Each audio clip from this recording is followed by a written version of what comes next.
dramatic climax of a year in which Indonesia repudiated the communists and the one-man rule of Sukarno began the night of October 1st, 1966, a year to the day the communists tried to seize the country. Assembled was a special military tribunal. On trial was Dr. Subandrio, next to Sukarno, the most powerful man in Indonesia. He was Deputy Prime Minister, Foreign Minister, head of the State Secret Police, boss of the anti-American State News Agency. He was also President Sukarno's closest friend and confidant. His trial was particularly significant because it helped establish that Sukarno himself clearly had a role in the communist coup. It was Sukarno who protected Subandrio in the palace after the coup attempt. When students ransacked Subandrio's foreign office and discovered correspondence between him and Red China's foreign minister Chen Yi planning the coup, they stormed the palace, threatening to behead Subandrio. Only then was he imprisoned. The charges against him include treason and conspiracy. The evidence showed Subandrio helped the 3 million-strong Communist Party, its initials PKI, to plot and carry out the coup, including the mass murder of Indonesia's military high command. It was charged that he welded the Indonesia-Peking axis, stole government funds, invented stories to discredit the United States, and conspired with Red China to smuggle guns to Indonesia's communists. Haji Dr. Subandrio pleaded innocent to all the charges. He was found guilty and sentenced to death.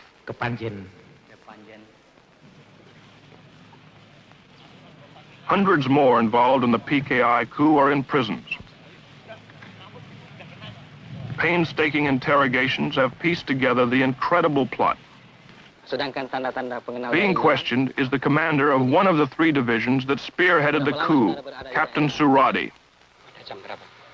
Supported by the PKI, their mission was to disable the army by murdering its top commanders, seize all communications, and immobilize the government long enough for the PKI politicians to take over.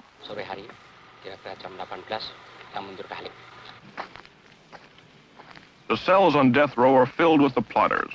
Only because General Suharto and Nasution escaped their murderers and rallied loyal army units was the coup crushed.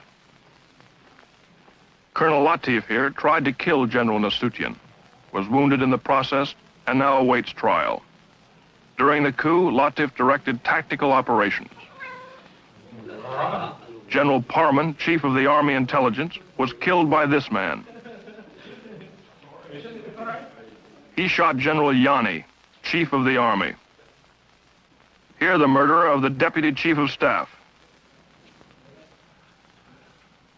Lance Corporal Hargiono missed General Nasution, but shot his sister and infant daughter 5 times.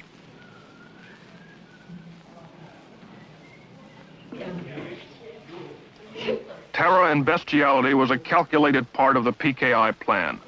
They even had special mutilation squads made up of girls. The night of the coup, Enda here tortured Nasution's aide to death with a razor. They call it death of 1,000 cuts. Sex orgies went on before the torture ceremonies got underway.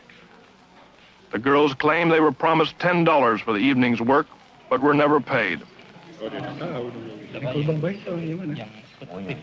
The girls were instructed by a communist women's organization called Gerwani. For 6 months before the coup, they were meticulously trained in the fine art of torture. They were even given 4 innocent human victims to practice on. The way it was planned, according to their confessions, was the night of the coup, the captured army generals would be brought to a farm near Jakarta called Lubang Boya, or the Alligator Hole. Here they were to be ritualistically tortured to death. As it worked out, 3 of the generals were dead on arrival. The remaining victims, to the delight of the huge communist throng, were slowly killed. Eventually, the mutilated bodies were dumped down a well.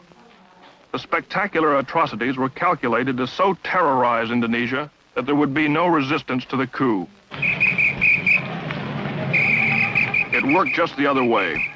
When the hideousness of their crimes were made public, it triggered a national revulsion. This set off the equally brutal slaughter and arrest of 500,000 suspected communists from one end of Indonesia to the other. And the purge continues to this day. Dalam pelaksanaannya ya, supaya kalian bersembunyi, itu aja. Dalam pelaksanaannya agak sembunyi, apabila mereka itu baru adakan, ini kan sudah ada kawan kita. What you see here is typical. supported by the Army, high school and college student organizations, seal off and search a Jakarta suburb for communists. Homes are entered and searched. Men, women, and children are interrogated. Identification papers are examined. Ini buat tanah, ya. Bapak tahu.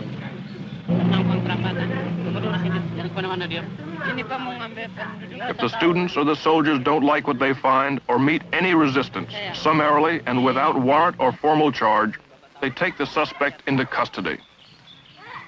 On this day, more than 100 suspects like this man were hustled in.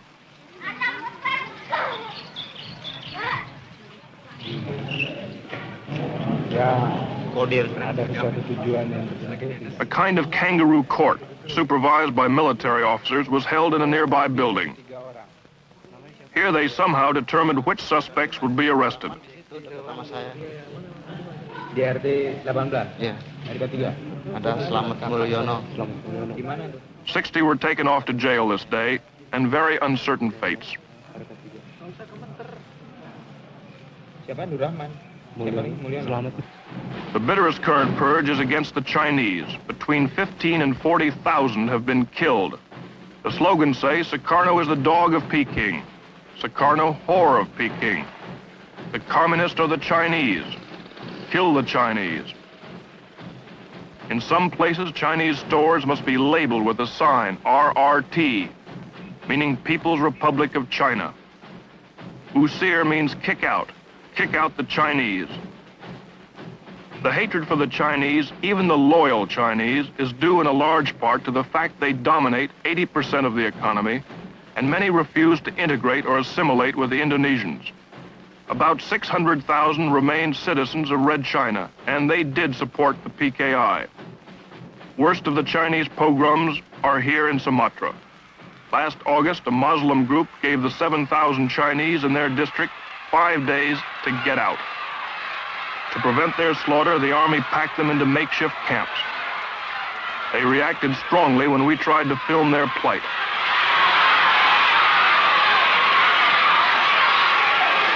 For 2 months, 1,600 men and women, children have crowded in here, waiting to return to Red China. As you can hear, they're not very friendly. They're very short of food. Their cry, as you can hear, is Gang Yang America, Gang Yang Nia Cologne, which means crush America, crush the neocolonialists.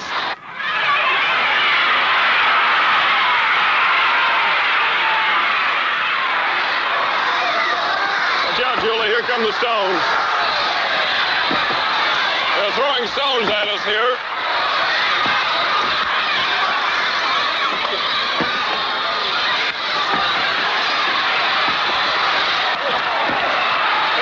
Camps like this, a total of about 5,000 Chinese. They're waiting to be deported.